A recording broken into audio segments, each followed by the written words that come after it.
ज्ञान सागर में पुनः आपका हार्दिक स्वागत है।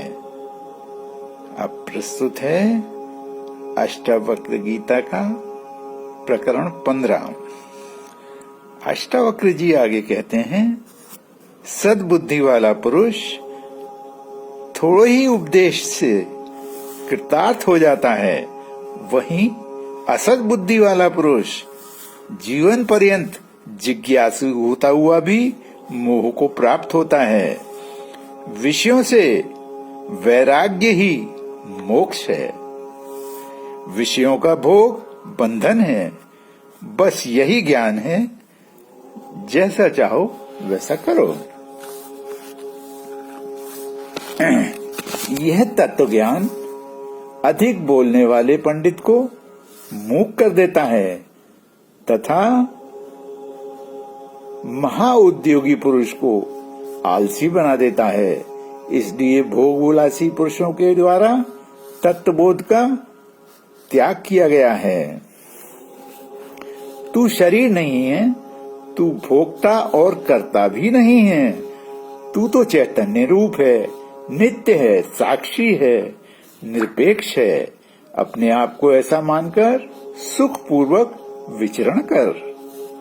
राग और द्वेष मन के धर्म हैं, तेरे नहीं। तू मन नहीं है, तू तो निर्विकल्प निर्विकार बोध स्वरूप आत्मा है। ऐसा मानकर तू सुख पूर्वक विचरण कर। सब भूतों में आत्मा को जानकर तू अहंकार रहित एवं ममता रहित है। अब तू सुखी हो। जिसमें यह संसार तरंगों की भांति स्फुरित होता है, निस्संदेह वह तू ही है। हे चैतन्य स्वरूप, तू संताप रहित हो जा। तू आत्म स्थिति को उपलब्ध हो गया है। अतः हे सौम्य, अब इसमें श्रद्धा कर, इसमें मोह मत कर। तू ज्ञान स्वरूप, ईश्वर स्वरूप आत्मा है तथा प्रकृति से परे है। गुणों से लिप्त यह शरीर एक आकृति है। यह आता जाता रहता है, मरता है और जन्म लेता है, परंतु आत्मा नित्य है, शाश्वत है। यह ना कहीं आता है, न जाता है, न जन्म लेता है, न मरता है। इसके लिए तू सोच मत कर। तू आत्मा रूपी अनंत महासमुद्र है, जिसमें चित्त की चंचलता के कारण विश्व रूपी लहर उठती हैं एवं नष्ट होती हैं। तू सदा अप्रभावित है। तेरी न वृद्धि है न नाश है। तू तो चैतन्य रूप है। जो शरीरस्थ आत्मा है वही विश्वात्मा है। ये जगत तुझसे भिन्न नहीं है, तेरी अभिव्यक्ति मात्र है। इसलिए त्याज्य और ग्राह्य की कल्पना व्यर्थ है। तू एक निर्मल, अविनाशी, शांत और चैतन्य रूप आकाश है। इसलिए तेरा न जन्म है, न कर्म है, न अहंकार है। जिसको तू देखता है उसमें तू ही भासता है। कंगन और बाजूबंद स्वर्ण से भिन्न नहीं है। यह मैं हूँ, यह मैं नहीं हूँ, ऐसे विभाग को छोड़ दे। सब आत्मा ही है। तू एक है, तेरे अतिरिक्त कोई दूसरा नहीं है। तेरे ही अज्ञान से यह संसार है। यह संसार भ्रांति मात्र है। निश्चय पूर्वक ऐसा जानने वाला पुरुष वासना रहित है, चैतन्य मात्र है और शांति को प्राप्त होता है। संसार रूपी समुद्र में तू एक ही था और एक ही रहेगा। तेरा बंधन और मोक्ष नहीं है। तू कृत्य होकर सुख पूर्वक विचरण कर। हे चैतन्य स्वरूप, तू संकल्प और विकल्प से रहित होकर सुख पूर्वक अपने स्वरूप में स्थित हो जा। तू मनन को त्याग करके हृदय में कुछ भी धारणा मत कर। तू तो आत्मा है, मुक्त रूप है। प्रकरण 16। अष्टावक्र जी आगे कहते हैं, तत्व ज्ञान के द्वारा सारे प्रपंचों और तृष्णा के नाश का नाम ही मुक्ति है। शास्त्र अनेक प्रकार के हैं, ये केवल जीव का मार्गदर्शन कर सकते हैं। इनके अंदर ज्ञान नहीं है। ज्ञान तो स्वयं के अंदर है और यह तो उपलब्धि है ही। चित्त रूपी शीशे पर जो अज्ञान रूप धूल जमी हुई है, केवल उसको हटाना है। इन शास्त्रों का विस्मरण कर ले, चैतन्य आत्मा में स्थित हो जाना ही मुक्ति है। आशाएं ही बंधन का कारण है। अगर तू आशाओं से विरक्त होकर विचरण करेगा तो तू सुखी होगा। यह निश्चय किया गया, यह निश्चय नहीं किया गया, ऐसे द्वंद्व से मुक्त हुआ पुरुष धर्म, अर्थ, काम और मोक्ष से रहित होता है। जो पुरुष ग्रहण और त्याग दोनों से रहित है, वह न विरक्त है न ज्ञानवान है।